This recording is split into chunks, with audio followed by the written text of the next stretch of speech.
Hello, I'm Meg Thomas. Thanks for tuning in today. Today we're going to talk about the Tibetan singing bowl and some basic techniques for playing it. The Tibetan singing bowl is also known as the Himalayan singing bowl. There are two main techniques used to play the bowl. One is by simply striking the bowl. Now, if you're holding it in your hand, make sure that you don't have your fingers around the bowl. If you do, it's not going to ring. So making sure that either you've got it held on your fingertips, on the palm of your hand with your fingers outstretched, or on a cushion that it might have come with, and that way it will ring more freely.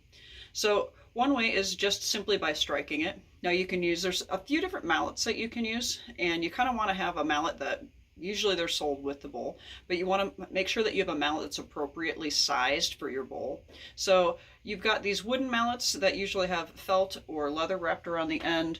You've got mallets that have a rubber ball on the end, and then you've got more like a gong mallet where it's felt and soft and has a much more warm and subtle sound. And softer volume-wise as well. So if we're striking it, we're simply going to come at the bowl and with a slight upward motion.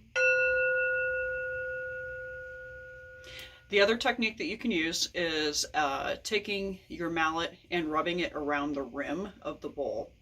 So there's two ways you can do that. You can do that with the wood end of the mallet, or you can use the felt end or leather end of your mallet. So all that is, it's a combination of the speed in which you're rubbing around the rim and the amount of pressure you're pushing against the bowl with. So as we do that with the felt end, which is softer in volume, you can't really hear it moving against there. Stirring around, I usually do in a clockwise motion. You can see how it's building now. I'm going to slow down now so I don't have it go too loud and start to sound bad. If it starts to die out, increase how fast you're stirring and you'll get a louder volume. So that kind of controls the volume, the length in which you're stirring around is going to either raise the volume or lower the volume. So faster, raising, slower, lowering. Now, if you're getting a rattle sound as you're going around it, that just means you need to push a little bit harder towards more pressure towards the rim.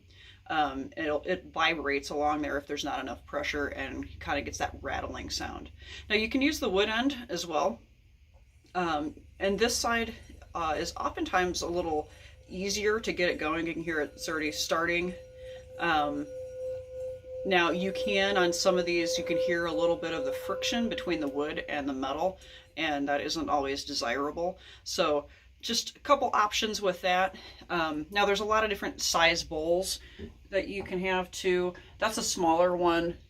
There's things that are bowls that are much larger as well. And those, you're going to want a larger beater for. Soft beater like that to be able to elicit the sounds that are appropriate for that bowl. So yeah, that's the basic technique for the singing bowl. And if you have any questions, feel free to contact me. If you want more advanced technique on the Tibetan singing bowl or Himalayan singing bowl, check out my Patreon page, and you can find that in the link below this video. So thanks again for tuning in. I'm Meg, and I'll see you next time.